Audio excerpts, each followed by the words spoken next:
I was doing some pacing the other day, read 5 minutes ago, thinking about how to structure this very video. At first, I wanted to talk exclusively about the Illya pool scene and how it's definite proof that Illya and Shiro's relationship extends well beyond that sibling bond we see in Heavensfeel. I then realized that those feelings are already something I covered in my hour-long analysis of Heavensfeel, link up top. And conversely, also realized that it'd just be 10 minutes of me trying to prove that it's really there, guys, I swear.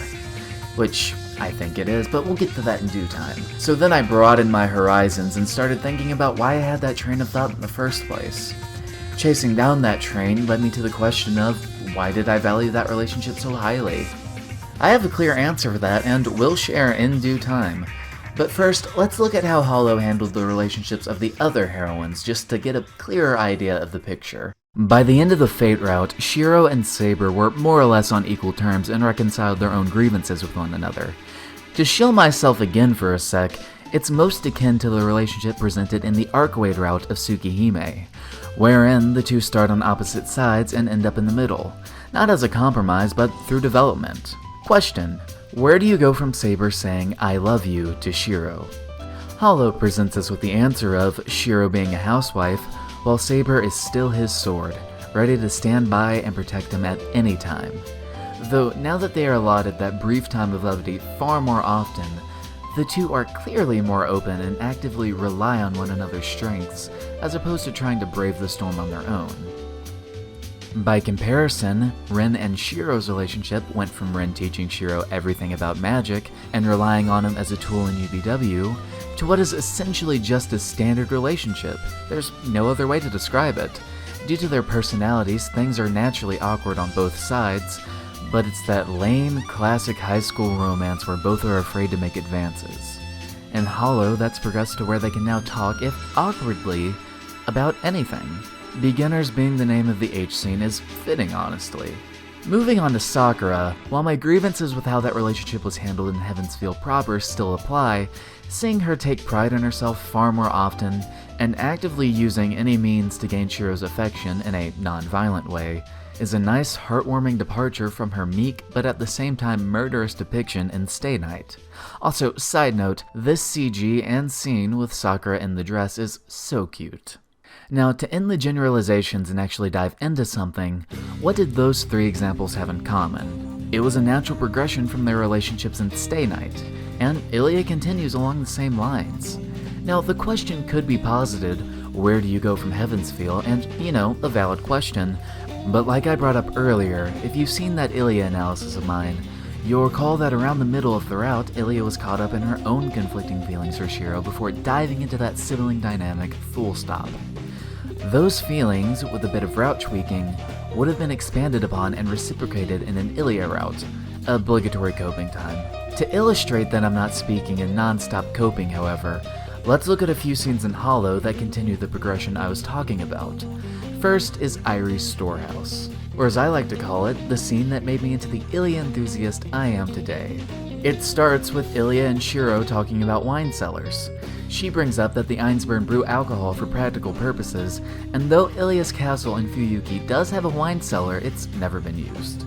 The insight onto the Einsburn is always a welcome one, and talking about magical backgrounds, Illya starts to wonder about Shiro's own storehouse, and the two head inside. As yet another side note, I love how naturally these scenes flow in Hollow. Every conversation the bear has just flows seamlessly, and it's a nice change of pace from Stay Night, where she was often relegated to an exposition bot. Back to the scene. Before going into the storehouse, we see an instance of Illya using Onii-chan in a different way to her prior uses in Stay Night.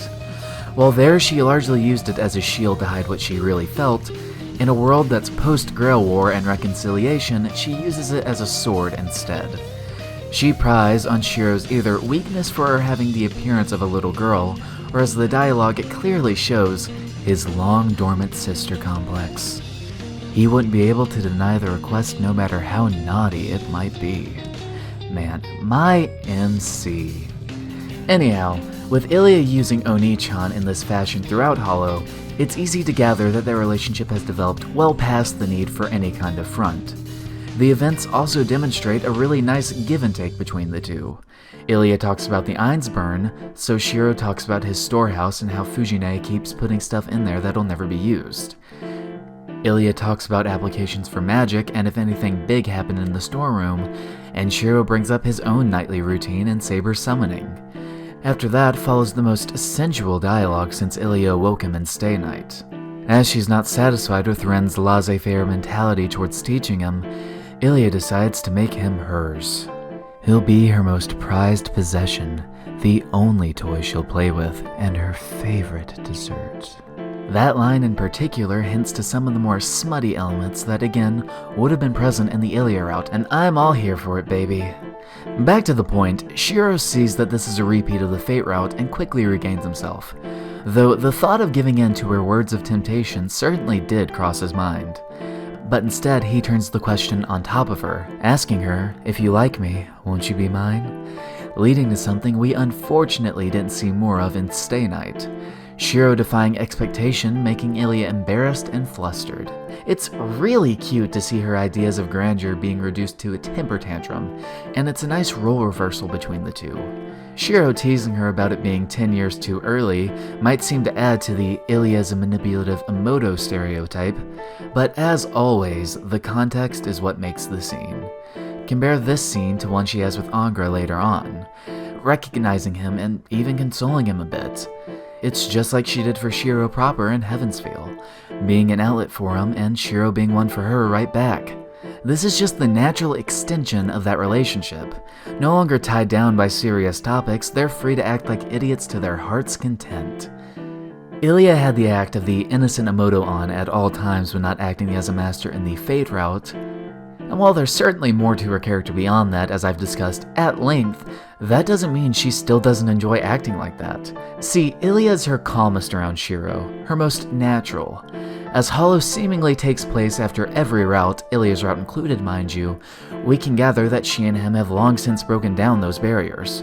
When she's around Shiro and calling him Onii-chan in Hollow, it's because talking with and spending time with him puts her right back into those times where she could be sweet and innocent sincerely.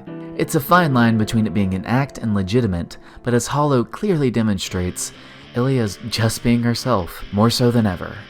Having fun at times, being serious at others, stuff is just beautiful. Shiro as well is exceedingly relaxed around her. I'd argue more than any other girl in the visual novel, as he can have conversations with her free from worry about if he said anything wrong, or getting confused about the message he wants to send out half the time. The time he spends with Illya is precious to him, and as established in the Illya bedtime scene, it's a shame that such bliss can't last forever. Call it consuming copious amounts of copium for the lack of an Illya route, but the fragments of that relationship we get across Hollow and Stay Night come together to form what is, in my clearly biased opinion, the most interesting and wholesome interactions in Fate. It extends well beyond just the attraction. What was lacking from Stay Night proper was interactions like this, and the natural progression leading to them getting to that point. It's all just a sloppy, almost non-existent build-up and all release. I clearly see the evidence leaning towards a relationship, but maybe I'm just reading too much into it. Maybe I really am just coping about the loss of an Illya route. Psych! Time to get into what the title of the video is about in the first place, the pool scene. See, it took a bit of time, but I finally looped it back around. See, this scene has Shiro fully admit he's a lollipop.